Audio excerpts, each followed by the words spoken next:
Rajeev Gandhi centre for ബയോടെക്നോളജിയിൽ Rozgar മേളയുടെ ഉദ്ഘാടനം കേന്ദ്രമന്ത്രി ജോർജ് കുര്യൻ നിർവഹിച്ചു. ഈ വികസിത യാത്രയിൽ എല്ലാവരുടെയും പങ്ക് വളരെ പ്രധാനപ്പെട്ടതാണെന്നും 2 വർഷം കൊണ്ട് 10 ലക്ഷം പേർക്ക് ജോലി നൽകുമെന്ന പ്രധാനമന്ത്രിയുടെ വാക്ക് പാലിക്കപ്പെടുകയാണെന്നും ജോർജ് കുര്യൻ പറഞ്ഞു. 51,000 പേർക്ക് കേന്ദ്രമന്ത്രി ജോർജ് കുര്യൻ നിയമനക്കത്ത് നൽകി. 40 വ്യത്യസ്ത ഇടങ്ങളിൽ നിന്നുള്ളവർക്കാണ് നിയമനക്കത്ത് നൽകിയത്.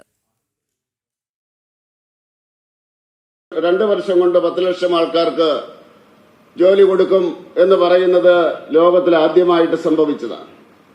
കഴിഞ്ഞ വർഷം ഒക്ടോബർ മാസത്തില് 16ാമത്തെ ഈ റോസ്ഗാർ യോജനയില് റോസ്ഗാർ സമ്മേളനത്തില് മേളയില് അദ്ദേഹം പ്രഖ്യാപിച്ചു 10 ലക്ഷം ചെറുപ്പക്കാർക്ക് തൊഴിൽ കൊടുത്തു കഴിഞ്ഞു. അതായത് 2022 ഒക്ടോബർ 22 75,000 പേർക്കാണ് അന്ന് അപ്പോയിന്റ്മെന്റ് ഓർഡർ കൊടുത്തത്.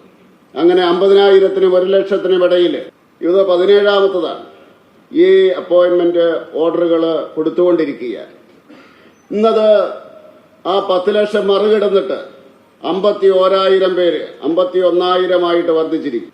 ഇന്ന് 51,000 ആൾക്കാർക്കാണ് ഈ അപ്പോയിന്റ്മെന്റ് ഓർഡർ കൊടുക്കുന്നത്.